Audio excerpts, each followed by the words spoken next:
나라의 백성이다. 이 뒷문 맨 위에 이 적혀져 있죠. 앞에 우리가 지난주에 뭐라 했습니까? 대치되는, 대치나 교체나 같은 말인데 대치되는 나라의 백성이다라는 말씀을 지금 말씀을 드렸는데 이번에 두 번째로 교체되는 대체나 교체나 마찬가지죠. 교체되는 하나님 나라 백성이다라는 말씀을 드리겠습니다. 여러분이 오늘 본 말씀 들어가기 전에 지난주에 우리가 13장에서 봤던 내용을 다시 한번 이렇게 일주일간 지나가시면서 은혜롭게도 잊어버렸으니까 다시 한번 말씀을 드리면 바리새인들이 대치된다, 바뀌어진다, 하나님 나라 백성에서 쫓겨나고 다른 사람이 대치된다. 그 이유가 뭐라고 말씀을 드렸지요? 첫 번째는 회개하지 않았기 때문이고 두 번째는 회개의 열매를 맺히지 않았기 때문이다 라고 말씀을 드렸어요. 회개하지 않았기 때문이고 또 회개에 합당한 열매를 맺지 않았기 때문에 하나님께서는 예수님께서는 너희들이 하나님 나라 백성이냐? 너희들 대신에 다른 사람들이 너희 자리를 차지할 것이다 라고 그렇게 무서운 선포와 징계의 말씀을 이 바리새인들과 유대인들에게 했다라고 말씀을 드렸어요. 그래서 이제 회개에 합당한 열매를 맺으라라고 네가 맺히지 못했다라고 얘기하시면서 회개에 합당한 열매가 어떤 모습이고 또 나쁜 열매는 어떤 모습인가를 예를 들어 주셨어요. 이 나쁜 열매, 유대인들이 맺는 나쁜 열매의 모습이 뭐라고요? 안식일에 회당에서 귀신 들려서 18년 동안 쪼그려 있던 여자를 주님이 고쳐주셨어요. 그냥 그걸 보니까 회당장이 벌떡이 나서 막 얘기하죠. 여세 동안 쇠틀같이 많은 날이 있었는데 하필이면 안식일날 율법을 어기면서 저 여자를 고칠게 뭐냐라고 막 주님께 따졌어요. 이게 뭡니까? 나쁜 열매의 일이다. 회개에 합당한 열매를 맺으라 그러는데 합당한 열매를 맺지 못하였더라. 이건 뭡니까? 여러분, 열매 맺는다는 것은요 발전과 성숙을 의미하잖아요. 유대인들은 하나님 나라 백성으로서 발전과 성숙이 없이 그냥 하늘 그대로 있었다는 거죠. 그러면서 뭐랍니까? 여러분, 하늘 그대로 있으면 다행히 이게요 내부 총질을 시작하는 거예요. 서로 비판하고 정죄하는 거예요. 어떤 단체든지 마찬가지예요. 내향적이 되면요 골마 터져 나가는 거예요. 외부로 발전해 나가지 않고 내향성을 가지게 되면 조직이나 그룹이요 서로 비판하고 정죄하는 거예요. 그래서 주님께서는 18년 동안 귀신 들려서 쪼그러진 이 여자를 고치는 것이 잘못됐냐라고 얘기하시면서 너희들이 바로 잘못된 열매 맺는 모습이 바로 이렇다. 여러분, 그러면서 주님께서는 무화과 나무 비유를 들었다고 말씀을 드렸죠. 무화과는요 제일 처음에 나쁜 열매를 맺어요. 4월부터 10월까지 무화과 열매를 계속 맺는데 4월에 나쁜 열매를 맺어요. 이게 급하게 열매를 맺으니까 나쁜 열매겠죠. 그래서 농부들은 그것을 다 버린대요. 따서 버리고 5월부터 10월까지 열매를 무화과가 계속 맺는다는 거예요. 정말 얼마나 고마운 열매인지 나무인지 계속 열매를 맺는다는 거예요. 좋은 열매를. 근데 이 유대인들은 그 무화과 열매에 비유해서 4월에 맺는 나쁜 열매를 안 맺는 건 고소하고 나쁜 열매를 맺어서 서로 같은 동족끼리 물고 먹더라. 비판과 정죄를 일삼더라. 발전하지 않고 외부로 나가지 않으면 그런 일이 생긴다. 나쁜 열매라고 얘기하고. 그러면 나쁜 열매의 예를 얘기했으면 좋은 열매를 또 얘기해야 되겠죠. 좋은 열매. 아주 좋은 열매는 좋은 씨앗은 어떤 열매냐? 하나님 나라 씨앗이다 라고 얘기하면서 두 가지를 얘기했죠. 겨자씨와 누룩의 얘기를 했다는 거. 겨자씨는 우리나라의 깨알보다 작은 씨앗인데 그것이 자라서 나무와 같이 돼가지고 새들이 깃들인다. 이게 뭡니까? 좋은 씨앗, 좋은 열매 맺는 거예요. 여러분, 우리나라 깨가 나무처럼 커지나요? 안 커지잖아요. 그냥 한 1m 정도밖에 안 자라는데 저 중동에 있는 겨자씨는 나무와 같이 커진다는 거예요. 그래서 그게 새들이 깃들인다. 이게 뭡니까? 좋은 열매, 좋은 씨앗이 이렇게 좋은 열매를 맺게 된다. 이건 뭡니까? 외부적인 확장과 이걸 나타내는 거죠. 누룩 비유를 또 들었죠. 누룩은 좋은 열매를 맺었다. 좋은 결론을 냈는데 이것은 누룩은 외부 지향적이보다 내부 지향적이라는 얘기죠. 그래서 뭘 얘기합니까? 성장과 성숙을 기하더라. 좋은 열매가 외향적으로도 나가지만 내부적으로도 필요해요. 왜지요? 조직과 그룹의 단단함을 위해서. 그렇죠? 그 내부적인 성숙이 일어나는 거예요. 우리가 누룩을 보면 어떻게 합니까? 쌀로 막걸리를 만들잖아요. 우리 비견한 예로 쌀로 막걸리를 만드는데 쌀이 술이 되는 거예요. 아주 알코올이 되는 거예요. 화학적인 변화가 일어나는, 질적인 변화가 일어나야 된다는 얘기예요. 예수를 믿으면 질적인 변화가 있어요. 무슨 변화요? 사단의 노예에서 주님의 백성으로 되는 질적인 변화가 일어나는 거예요. 지옥의 사람에서 하나님의 사람으로 질적인 변화. 지옥과 천당이라는, 지옥과 천국이라는 질적인, 전혀 다른 질적인 변화가 일어나야 되는 것이 바로 하나님 말씀과 하나님 나라 백성의 모습이다. 근데 유대인들은 그게 없었다라는 거죠. 오히려 어떻게 해요? 질적인 변화가 있는 게 아니라 썩고 부패해서 내부 총질하면서 서로 물고먹고 비판하고 정죄하는 모습.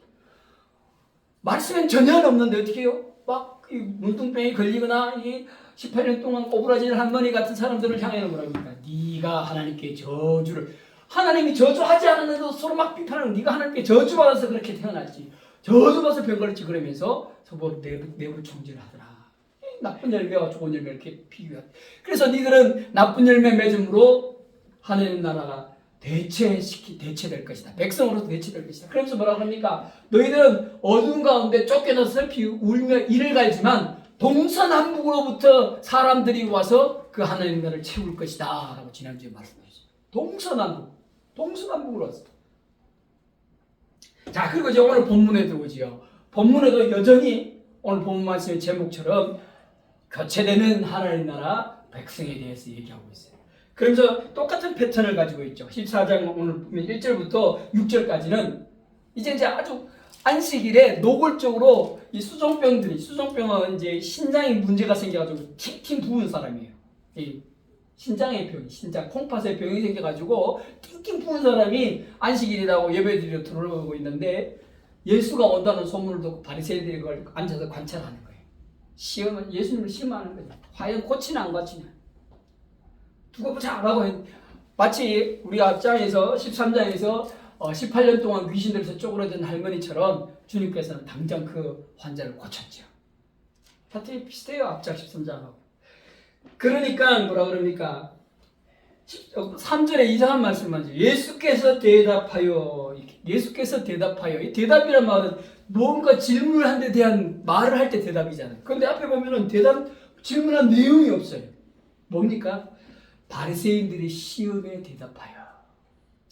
바리새인의 시험에 응답하여. 바리새인들 보고 있었거든요. 과연 저 병자를 고치냐, 안식일에 고치냐 안 고치냐를 시험하는 것에 주님께서 대답하여 이르시되, 율법교사들과 바리새인들에게 이르시되 안식일에 병 고쳐주는 것이 합당하냐 아니하냐. 율법에 하면 어떻게 해요? 안 되죠. 이라는 거. 자기들이 가진 계명과 613가지가 되는 생활 계명에서는 절대로 안식일에 병 고치면 안 되는 거예요. 그러자 어떻게 해요? 사절이 그렇게 해요. 그들이 잠잠하거늘 대답하지 못하는 거죠. 왜요? 앞에는 벌써 안식일에 병 고치는 것에 비판하는 데 대해서 예수님 막 질타한 게 생각나니까 됩니다 안 됩니다 말도 못하고 그냥 고리 담고 있지요. 그러나 마음속에는 불만이죠. 왜 율법을 어기니까지 하냐 이렇게 얘기하면서. 그래서 예수께서 그 사람을 데려다가 고쳐보내시고, 그들이 잠잠하니까 그냥 고쳐보내는 거예요.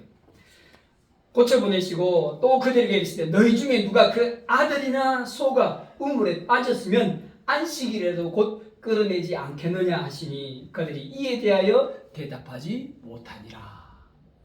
안식일에 아들이나 소가 웅덩이에 빠졌으면, 왜 물 웅덩이 얘기하냐면 수정병이 그렇거든요. 물이 배출이 안 돼. 신장에 오줌이 안 나가서 팅팅 부는 거니까 참 비유도 절묘하게 되시지요. 우물에 빠졌다고 얘기해요. 우물에 빠지면 사람이 팅팅 부어요. 그죠? 막 물도 먹고 해가지고 막 팅팅 부는 모습 비슷해 유사하니까 우물에 빠졌다라고 얘기해요.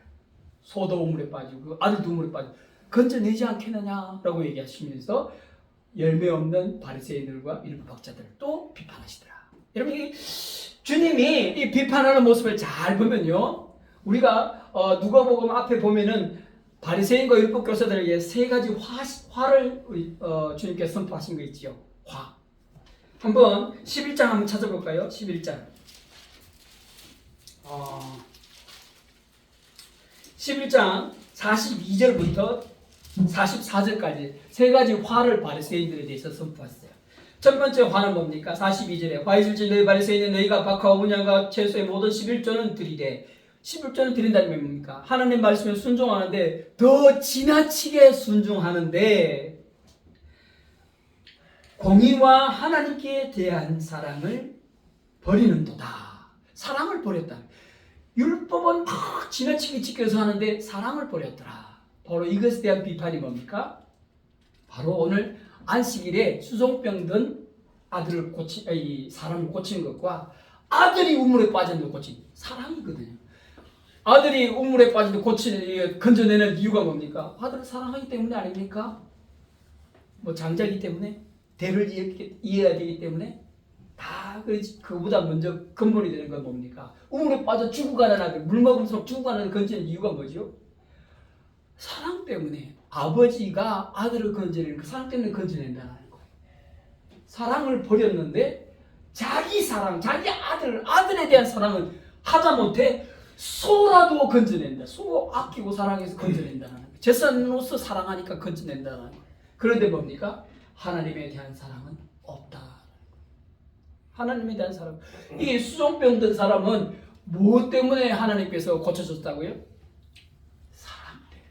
예수님께서 그 수종병 들어서 고생하는 10도 앞장에는 18년 동안 귀신 들려서 쪼그라든 그 사람을 왜 고쳐줬다고요? 사랑인 거예요. 내가 택한 백성 아니냐? 좀 더 나가서 내가 만든 사람이 아니냐라는 이 하나님의 사랑의 마음.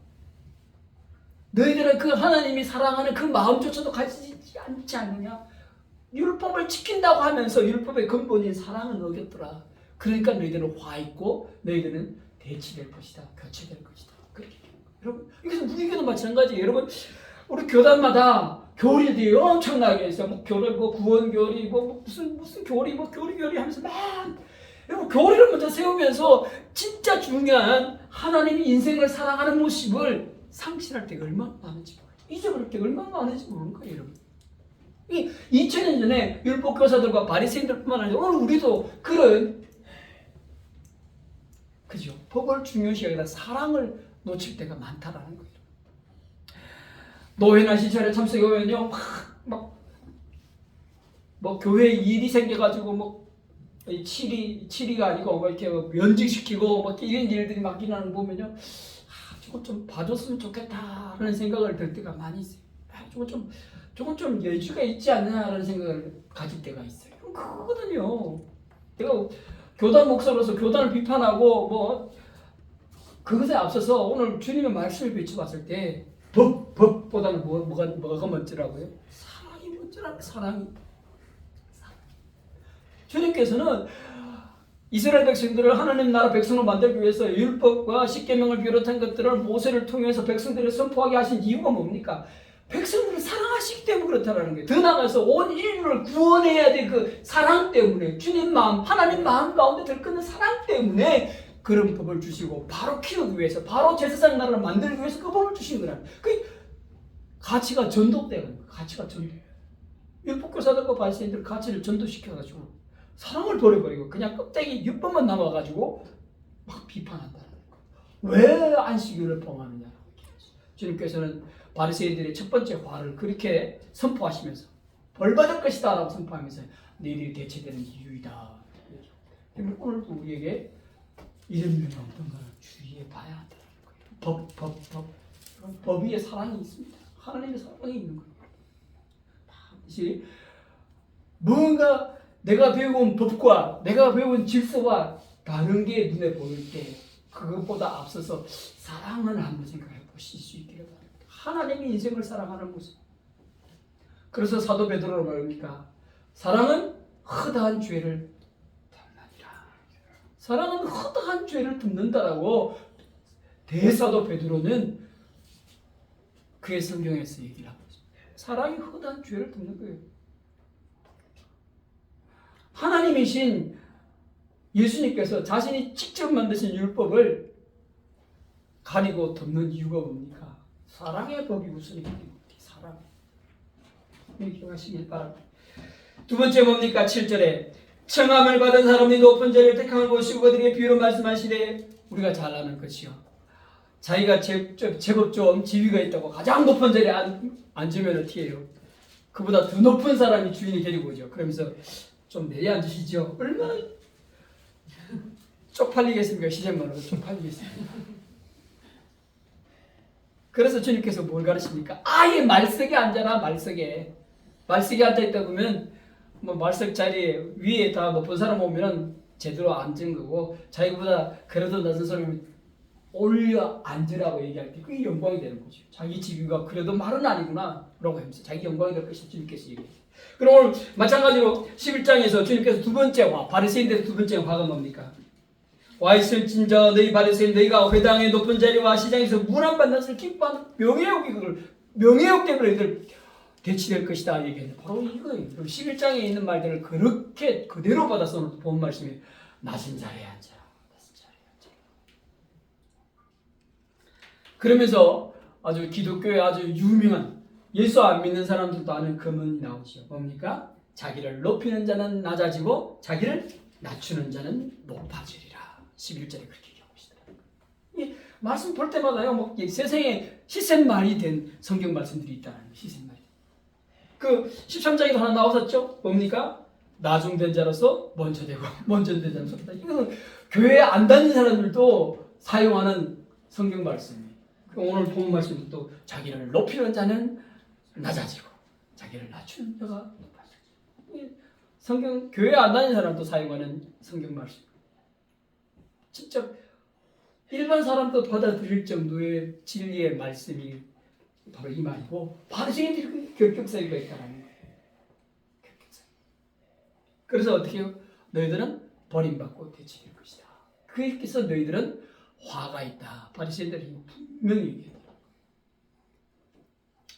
마지막으로 12절은 무슨 환전의 친작이 되시지요?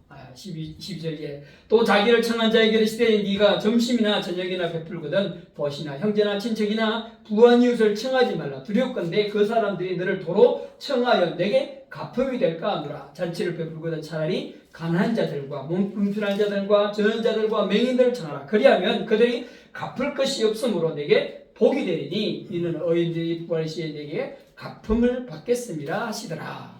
자, 11장의 세 번째 바리새인들에게 선포한 화가 뭡니까? 11장 44절에 나오겠죠. 화 있을진저 너희여 너희는 평토장한 무덤 같아서 그 위를 밟는 사람이 알지 못하느니라. 평토장한 무덤이 뭡니까? 존재 자체가 범죄다라는 얘기죠. 존재 자체가 범죄다라는 거예요. 그냥 이게 진짜 봉분처럼 이렇게 산소처럼 봉분이 있든지, 아니면 유럽의 무덤처럼 이렇게 물이 돼가지고 무덤이 확실히 돼 있든지 이렇게 돼 있으면 사람들이 가까이 안 할 텐데, 그냥 필필하게 땅처럼 돼 있으니까 그걸 지나가다가 어떻게 됩니까? 율법 좋아하는 바리새인들이 그 무덤을 밟으면 어떻게 합니까? 부정하게 되는 거예요. 율법이면 부정이. 화로다 나여 부정케 되었도다. 그러면서 이제 뭡니까? 속건제나 속죄제를 바치면서 자기의 정함을 제사를 통해서 풀어야 돼요. 바리새인들은 존재 자체가 범죄라는 거예요. 죄다라는 거죠. 근데 오늘 본 말씀에 보면 주님께서 잔치를 벌였을 때 가난한 자들을 초청해라 라고 얘기하는 거예요. 가난한 자를 초청해라. 너희들 수준에 맞는, 너희들끼리만 먹는, 부한 자들끼리만 먹는 부자들만 초청하지 말고 가난한 자들 초청해라. 이게 뭡니까? 헛수고가 되는 거예요. 헛수고가. 그러니까 자기 수준에 맞춰서 자기와 같은 레벨의 사람들을 초청해 먹고 마시면, 대접을 하고 접대를 하면 아무 소용이 없다라는 거예요. 아무 소용이 없다. 차라리 그러지 말고 어떻게 약하고 가난한 자들을 불러서 내가 대접한 데 대한 보답을 못할 정도의 사람을 초청해라. 그러면 마지막 심판 때 하나님이 그 보답을 대신해 줄 것이다 이거거든요. 하나님이 그 보답을 대신해 줄 것이다. 그래서 세 번째 화는 뭡니까? 평토장한 무덤 것 같다. 그 무덤 위를 안 지나가면은 부정하게 안 돼요. 근데 지나간다라는 거예요. 지나가. 흔적도 없이 무덤이 쓰여져 있으니까 지나가서 어떻게 해요? 헛수고가 된다. 헛수고. 그러니까 이 잔치 초청을 받았을 때 같은 레벨의 사람을 받으면 그 막 음식 만들고 대접하고 손 접대하는 것이 헛수고가 되는 거예요. 헛수고. 평토장한 무덤이 그렇다라는 거지. 헛수고라는 거예요. 왜요? 정하게 된 것이 헛수고. 하나님이 거룩하게 하는 것이 헛수고가 된다라는 거죠. 평토장한 무덤을 받으니까. 마찬가지죠. 대접하고 잔치를 베푸는 것은 자비, 그렇죠? 구휼 이런 의미로 베풀 때 없는 사람, 가난한 사람들에게 베풀면 그게 하나님께 보답과 상급을 받을 것이 되는데 같은 레벨의 사람들이 보니까 니들은 헛수고를 하고 있다. 헛수고. 니들 끼리끼리 노니까 헛수고다. 끼리끼리 노니까 헛수고다. 여러분 이 열매 맺는 것에 대해서도 제가 말씀을 드렸죠. 이 유대인들은요 자기들만 하나님 낼 백성이라고 그러면서 그냥 꽁꽁 유대주의에 잡혀가지고 하나님 나라 말씀을 땅끝까지 증거하는데 소홀히 했다라는 거예요. 그래서 요한복음 12장 24절 말씀드렸죠. 하늘의 미랄이 땅에 떨어져 썩으면 많은 썩는다는 얘기가 뭡니까? 자기 희생과 헌신이에요. 희생과 헌신, 뭘 위해서? 하나님 나라를 위해서 희생과 헌신하면 많은 열매를 맺는데 유대인들은 어떻게 해요? 하늘 그대로 있다라는 거예요. 하늘 그대로 있으면 어떻게 해요? 그냥 하늘 그대로 있을 뿐이라는 거예요. 열매가 없다라는 거죠.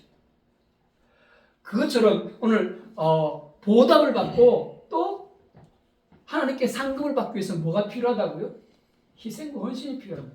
보답을 바라고 자기와 동료의 사람들을 식사 대접과 구휼과 또 이 잔치를 베풀라고 청한다면 칭찬받을 게 없는 거예요. 그냥 셈셈인 거예요. 마치 씨가 썩어지지 않고 그냥 하늘 그대로 있는 거죠. 유대인들은 하늘 그대로 있는 것도 아니죠. 그냥 내부적으로 서로 물고 먹으면서 비판과 정죄를 일삼기 때문에 유대인들 중에서 얼마나 많은 자들이 낙심하고 떨어져 나갔을까. 유대인들 중에서 하나님 나라 백성이라고 하는 사람들 중에서 유대인들은 하늘 그대로 있는 것조차 아니고 더 나빠졌다는 거죠. 하나님께서는 오늘 주님께서 오늘 본문 말씀 가운데서 나빠진 것은 얘기 안 하시고 그냥 너희들이 베푼다고 그러면서 기쁜 일을 하면서 서로 니들 같은 레벨의끼리만 먹고 즐기면 그게 무슨 기쁜 일이 될 것이고 그게 무슨 대접이 될 것이냐. 진짜 대접되려면 대접답게 연약한 자, 가난한 자를 대접해서 이 땅에서 바라진 않지만 마지막 때 주님께서 주실 상급과 칭찬을 바라보아라. 그렇게 못함으로 너희들은 버림받을 것이다 라고 새의 화를 선포하시면서 새의 비유를 오늘 누가는 들면서 바리새인들과 율법교사들이 버려질 것을 다시 한번 얘기해요. 13장에 이어서 다시 한번 얘기해 주고 계시다라는 거예요. 그러면서 주님께서 또 오늘 비유를 통해서 대치될 것을 얘기하고 있죠. 우리가 너무나도 잘 아는 잔치 비유죠. 어떤 사람이 부자가 큰 잔치를 벌여놓고 벌일 예정에 이제 초청장을 보내. 우리나라는 안 그런데 초청장을 외국에서 그러잖아요. 먼저 보내잖아요. 몇월 며칠 날 잔치가 있으니까 출결 여부를 참석 여부를 알려주십시오라고 얘기를 하지요. 그럼 다 참석하겠다고 했다라는 거예요. 본 말씀은. 그래서 주인은 그 날에 맞춰서 어떻게 해요? 소도 잡고 돼지도 잡고 돼지를 빼고 소도 잡고 양도 잡고 막 이렇게 잔치를 준비했는데 그 당일을 하나같이 초청해서 가겠다라고 한 사람들이 약속을 어기고 다 못 가겠다 그러죠. 이유도 제각각이죠. 어떤 사람은 어떻게 해요? 나는 밭을 샀기 때문에 내가 밭을 나가봐야 되기 때문에 못 가보겠다. 두 번째는 소를 샀는데 소가 질이 잘 들어졌는지 한번 시험해봐야 되기 때문에 못 가겠다. 또 어떤 사람은 어떻게 해요? 내가 장가 들었기 때문에 여러분 이 장가 간다는 건 진짜 면책이 되거든요. 율법에도 나와 있어요. 장가하든지 1년 이내의 사람은 전쟁터에도 안 나가요. 젊은 청년인데도 불구하고 장가들이 1년 이내면 전쟁터에 못 나가. 전쟁터 부르지 마라. 그렇게 하나님이 율법에 명령하셨거든요. 장가 들었기 때문에 못 간다. 뭐 이렇게 얘기하거든요. 그러면서 어떻게 해요? 그 얘기를 듣지요. 종들이. 이제 준비됐으니까 오십시오. 첫 번째는 참석 여부를 알리기 위해서 종들을 보냈고 두 번째는 이제 오늘 당일이니까 오십시오라고 종들을 보냈는데 이건 무슨 말 얘기합니까? 종이 누구죠? 선지자예요. 선지자가 구약시대 선지자가 뭘 얘기합니까? 오시리라 메시아가 이 땅에 하나님 천국 나라 천국 잔치를 베푸시고 너희들이 하나님 나라 백성으로 부름받은 너희들이 그 하나님 나라 초청될 것이다. 올 거냐? 선지자들이 와서 오십니다. 메시아 오십니다. 오십시오. 여러분 우리가 구약의 선지자들이 숱하게 예수님의 오심을 얘기했잖아요. 그리고 왔어요. 왔는데 종이 파견되었어요. 그 종은 누굴까요? 세례요한이라고 봐야 되는 거예요. 세례요한. 예수님과 동시대에. 세례요한이 와서 회개하라 천국이 왔느니라. 회개하라 천국이 왔느니라. 이제 왔으니까 빨리 회개하고 들어와라. 발 닦고 여러분 이스라엘의 유래가 이 습관이 그렇잖아요. 관습이. 남의 집에 들어갈 때는 꼭 손발을 닦아요. 먼지가 많기 때문에. 회개가 그런 거예요. 죄를 씻고 하나님 나라 들어와라. 회개하라 천국이 가까웠다. 그래서 세례요한이 종으로서 이제 오십시오. 천국에 들어오십시오. 라고 얘기해요. 준비가 다 됐으니까 오십시오. 라고 얘기하니까 어떻게 해요? 유대인들과 바리새인들이 하나같이 나 팥을 사서 나 소를 사서 나 이제 장가들었어. 못 가. 이렇게 얘기하는 거예요. 부도내는 거죠. 그러니까 종이 어떻게 합니까? 돌아와서 보고하는 거죠. 그러니까 주인이 노했어. 여러분 주인이 노했단 말 13장에 나오시죠. 13장에 나오잖아요. 유대인들이 막 천국 문에 서서 막 문을 두드린다고 그러세요. 주님 우리 동네에서 나시지 않았습니까? 주님 우리 동네에서 같이 식사하지 않았습니까? 주님 우리 동네에서 말씀을 가르치지 않았습니까? 내가 바로 그 동네에 있던 사람이라고 문을 두드리는데 주인이 뭐라고 대답한다고요? 난 널 모른다 라고 대답할 거야. 13장에 얘기했어요. 오늘 똑같은 주인이 뭐라 그럽니까? 분노해서 어떻게 해요? 종들을 보내서 이제 모든 인역한 자, 가난한 자, 그죠? 절름발이 누굽니까? 바리새인들과 일부 교사들에게 너 하나님께 저주받아서 그런 병 가지고 태어났어. 너 저주받아서 그런 문둥병이 된가? 라고 하는 자들을 다 불러오라는 거예요. 내부 총질로 상처 입은 자들 다 불러와서 이 잔치 채우라. 그래서 종들이 나가서 막 바리새인과 율법 교사들에게 저주받았다고 얘기한 자들을 불러 모으니까 잔치가 그래도 남는 거예요. 음식들이 남는 거예요. 그래서 이렇게 주님이 이제는 산 울타리 가. 길로 다니면서 산 울타리 가로 가서. 이런 울타리 가라는 얘기는 뭐 울타리 넘어거든요. 길은 이방인들이 다니는 거예요. 특별히 팔레스타인은요. 왕의 대로라고 해서 이집트부터 올라가서 터키를 지나서 실크로드로 연결돼요. 또 초원길로 연결돼요. 그래서 이게 대상로예요. 지나가는 사람들 그냥 끌고 오라는 거예요. 지나가는 누구지요? 이방인들을 이 자리에 하나님 나라 천국 잔치에 채우라. 대치될 거지. 그래서 24절 내가 너에게 말하는 전에 청하였던 그 사람들은 하나도 내 잔치를 맛보지 못하리라. 여러분 그때 종들을 보내서 가겠다라고 해놓고 약속을 펑크 낸 사람들 요즘 말로 뭡니까? 노쇼죠. 노쇼한 자들은 절대로 천국 잔치에 못 올 것이다 라고 얘기합니다. 여러분 요즘 노쇼가 많이 문제죠. 노쇼 전직 그것이 예수님 당시에 어떠한 유대인도 구원받지 못한다고 선포해요. 예수님 당시 그 후손은 아직 모르지만 예수님 당시에 누구도 너희들 중에 아무도 천국에 못 들어올 것이라고 선포하시는 거예요. 여러분 그런데 우리가 구약 시대도 그렇고 지금 신약 주님께서 복음서에 나타나는 그렇고 계속해서 이런 무서운 경고와 교체되고 대치될 것이다 라고 얘기하는 얘기는 뭡니까? 진짜 버리기 위해서 그런 시킨 걸까요? 아니에요. 돌아오기를 회개하기를 원해서 얘기하는 거라는 거예요, 여러분들. 회개하기를 위해서. 그게 아예 버리신다는 얘기 안 하면 끝나요. 얘기 안 하면. 그죠? 계속해서 13장에서 대체될 것이고 14장에서 교체될 것이고 하나님 나라 다른 나라 민족 이방 민족이 들어올 것이다라고 얘기하는 이유는 뭡니까? 시기 나서 질투 나서 회개하고 돌아오기를 원하시는 아버지의 마음이라는 거. 아버지의 마음이고. 그런데 결국 우리가 알잖아요. 역사를 알잖아요. 끝내 안 들어왔다라는 거. 지금 우리가 계속해서 보는 거 뭡니까? 주님께서 이스라엘의 회개, 유대인들의 회개를 얘기하는 거예요. 앞에 봤죠. 우리가 장래에 심판을 두고 너희들이 길가에서 너를 고소한 자와 만나거든. 그 고소인과 화해하기를 힘써라. 이 고소하는 자는 누굽니까? 예수님이에요. 지금 심판 오기 전에 화해하기를 힘써라. 이거 화해한다는 얘기는 그 사람 받아들이라. 예수를 받아들이라. 그런 얘기입니다. 그리고 또 어떻게 해요? 13장에서는 문을 두드리고 막 주인이 노해서 너는 알지 못한다라고 하기 전에 회개하고 돌아와라. 오늘 본 말씀 어떻게 해요? 각각 생업과 자기 경제 활동에 바빠가지고 못 가겠다, 영접 들어가지 않겠다, 예수를 영접하지 않겠다고 말하지 말고 돌아와라, 전치에 참여해라. 그룹에서 유대인들의 회개를 촉구하는 거예요. 왜 유대인들의 회개를 촉구하죠? 주님께서는 유대인이시기 때문에. 주님께서는 구약의 약속하신 성취를 이루기 위해서 그렇게 얘기하시는 거예요. 먼저는 유대인에게요, 나중에는 헬라인과 이방인들. 그 순서를 지키시기 위해서, 바울이 말한 바 그게 의미가 바로 거기에 있는 거예요. 그래서 주님께서는 또 14장에서 대치될 거니까, 대치되기 싫으면 교체될 거니까, 교체되기 싫으면 회개해라. 거듭 얘기하신다. 여러분, 한국 교회도 거듭 얘기하고 계시는 거 아십니까?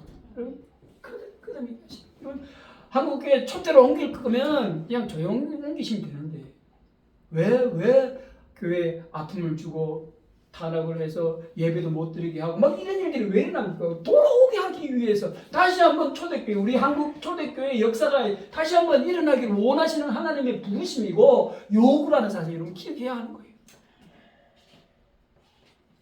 그래서 오늘 본 말씀에서 주님께서는 그 잔치 비유를 통해서 유대인들의 회개를 촉구하고 나를 하나님 나라 왕으로 임금으로. 그런데 유대인들은 이거 안 변해요. 유대인들은 어떤 왕을 원합니까? 다윗과 같은 왕을 원하는 거예요. 그건 참 몰라. 다음 주에 보면요, 다윗과 같은 왕을 원하는데 나는 그런 왕이 아니다라고 비유를 통해서 주님께서 확실히 밝히고 계십니다. 너희들은 잘못 생각하고 있다, 틀렸다. 너희들이 틀렸다, 다른 게 아니라 틀렸다라고 주님 분명히 얘기하고 계십니다. 그래서 오늘 우리에게 주님께서 얘기하시는 회복하라, 주님께 돌아오라. 한국교회 혹은 범위를 좁혀서는 우리 개인에게 주시는 첫사랑을 회복하고 처음